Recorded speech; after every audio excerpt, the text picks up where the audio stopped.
नमस्कार, हमारे digital platform पर आपका बहुत स्वागत है। आपके साथ मैं हूं चंद्रप्रभा शर्मा।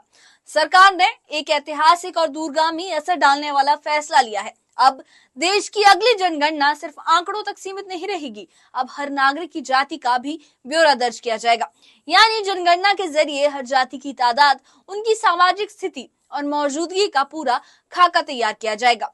ये कदम महज एक गणना नहीं है, बल्कि सामाजिक न्याय, नीतिगत फैसलों और संसाधनों के संतुलित वितरण की दिशा में एक बहुत बड़ा परिवर्तन माना जा रहा है। इससे न सिर्फ पिछड़े वर्गों की असल तस्वीर सामने आएगी, बल्कि सरकार को योजनाएं बनाने में भी मदद मिलेगी। अपने राजनीतिक लाभ के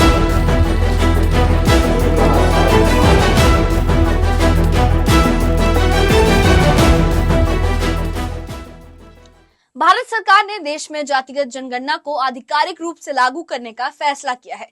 राजनीतिक मामलों की कैबिनेट समिति यानी सीसीपीए ने इस प्रस्ताव को मंजूरी दे दी है, जिसके बाद अगली जनगणना में जातियों की भी गणना की जाएगी। सरकार ने स्वीकार किया है कि 2011 में जो सामाजिक आर्थिक जाति सर्वे किया गया था, उसमें आंकड़े अधूरे थे और वो सिर्फ नीति निर्धारण में भ्रम की स्थिति पैदा कर रहे थे। अब सरकार का कहना है कि इस बार वैज्ञानिक और पारदर्शी तरीके से हर जाति की जनगणना की जाएगी, ताकि नीतियों में संतुलन और न्याय सुनिश्चित हो सके। केंद्रीय मंत्री अश्विनी वैष्णव ने इस फैसले की पुष्टि करते हुए कहा कि जातिगत जनगणना अब आधिकारिक जनगणना प्रक्रिया का हिस्सा होगी। उन्होंने कहा कि देश में आजादी के बाद कभी जातिगत जनगणना नहीं हुई। कुछ राज्यों ने अपने स्तर पर सर्वे किए, जिससे भ्रम की स्थिति बनी। अब कैबिनेट ने फैसला किया है कि जनगणना में जातियों की भी जानकारी जुटाई जाएगी। सेंसस एक यूनियन सब्जेक्ट है और केंद्र सरकार ही इसे संचालित करती है। ऐसे में अब जातियों की जनगणना भी उसी प्रक्रिया में की जाएगी। और यह सुनिश्चित करते हुए कि हमारा सामाजिक ताना बाना राजनीति के दबाव में न आए, जातियों की गणना एक सर्वे के स्थान पर मूल जनगणना में ही सम्मिलित होनी चाहिए। इससे यह सुनिश्चित होगा कि समाज आर्थिक और सामाजिक दृष्टि से मजबूत होगा और देश की प्रगति भी निर्बाध चलती रहेगी। आज दिनांक 30/4/2025 के दिन प्रधानमंत्री श्री नरेंद्र मोदी जी के नेतृत्व में राजनीतिक विषयों की कैबिनेट समिति ने यह निर्णय लिया है कि जातियों की गणना को आने वाली जनगणना में सम्मिलित किया जाए। यह इस बात को दर्शाता है कि वर्तमान सरकार देश और समाज के सर्वांगीण हितों और मूल्यों के लिए प्रतिबद्ध है।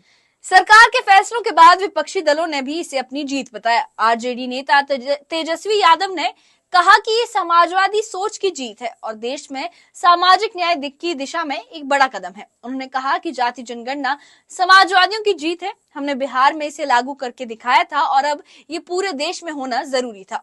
हर वर्ग में उसका हक तभी मिलेगा जब उसकी सही संख्या और स्थिति का पता हो। सरकार का ये फैसला स्वागत योग्य है। कि 30 वर्ष पुरानी मांग रही है और ये हमारे पुरखों की जीत है, समाजवादियों की जीत है, लालू जी की जीत है। आपको पता होगा 96-97 में भी कैबिनेट से जो है पास किया गया था कि 2001 का जो होगा उसमें जनगणना जो होगी उसमें जाति आधारित गणना भी कराया जाएगा। लेकिन उस समय अटल बिहारी जी सरकार में थे 2001 में, तो ये नहीं हो पाया। लेकिन आज हम लोगों की ताकत देखिए, समाजवादियों की ताकत देखिए कि इनको हमारे ही एजेंडे पर जो है काम करना पड़ रहा है।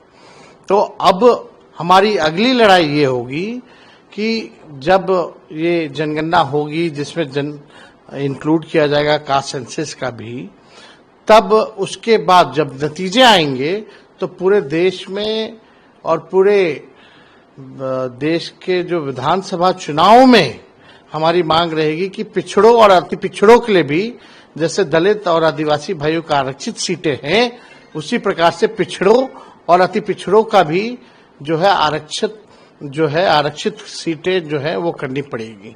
ये लड़ाई हम लोग जो है लेकर के चलेंगे।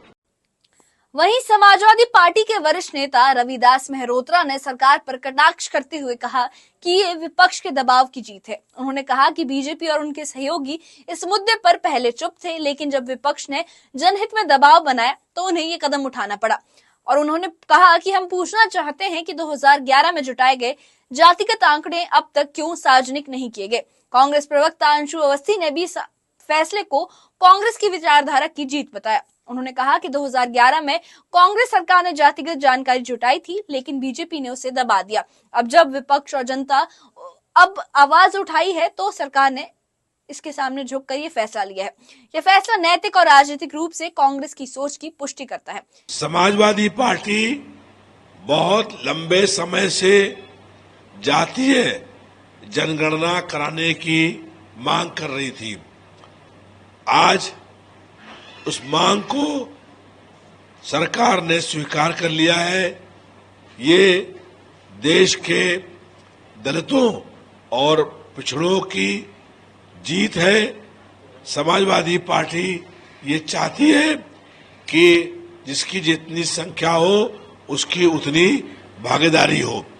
जातीय आधार पर जनगणना के बाद देश के दलितों को, पिछड़े वर्ग के लोगों को और कमजोर वर्ग के लोगों को उनका न्याय, अधिकार, हक और सम्मान मिलेगा। पार्लियामेंट में हमने कहा था कि कास्ट सेंसस को हम करवा के छोड़ेंगे, और हमने ये भी कहा था कि 50% की जो कैप है, जो आर्टिफिशियल दीवार लगा रखी है, उसको भी हम तोड़ के हटाएंगे। पता नहीं क्या हुआ, सडनली 11 साल बाद नरेंद्र मोदी जी कहते थे कि सिर्फ 4 जाते हैं, सडनली कास्ट सेंसस का अनाउंसमेंट किया। हम इसको सपोर्ट करते हैं, पूरी तरह सपोर्ट करते हैं, मगर हम टाइमलाइन चाहते हैं। हम जानना चाहते हैं ये कब तक होगा, और ये एक पहला कदम है। तेलंगाना एक मॉडल बना है कास्ट सेंसस के लिए, और वो ब्लूप्रिंट बन सकती है। कांग्रेस और हमारे नेताओं ने, राहुल गांधी जी ने, मल्लिकार्जुन खड़गे जी ने ही जाति जनगणना का मुद्दा उठाया। भाजपा सरकार की नीयत पर सवाल है। हम चाहते हैं कि सामाजिक न्याय हो जो संविधान में वर्णित है, लेकिन भाजपा सरकार की मंशा और नीयत पर सवाल है। ये फैसला जरूर लिया गया है, निश्चित तौर से ये हमारे मुद्दे की जीत है, ये पिछड़े समाज की जीत है, ये राहुल गांधी जी कांग्रेस पार्टी की जीत है और भारतीय जनता पार्टी की नीयत पर सवाल है। सरकार का ये कदम देश के सामाजिक ढांचे को गहराई से समझने का अवसर देगा। जातिगत आंकड़े सिर्फ आंकड़े नहीं होंगे, ये तय करेंगे कि संसाधनों का बंटवारा, योजनाएं और आरक्षण जैसी नीतियां किस हद तक न्याय संगत है। हालांकि जानकारों का कहना है कि असली चुनौती इन आंकड़ों का ईमानदारी से विश्लेषण और क्रियान्वयन करना है। अब देखना यह है कि ये पहल कागजों तक सीमित रहती है या हकीकत में समाज में लाभ पहुंचाती है। इस बारे में आपकी क्या राय है, हमें कमेंट बॉक्स में अपनी राय जरूर बताइएगा, और इस मामले से जुड़ी अपडेट्स के लिए हमारे चैनल के साथ बने रहिए।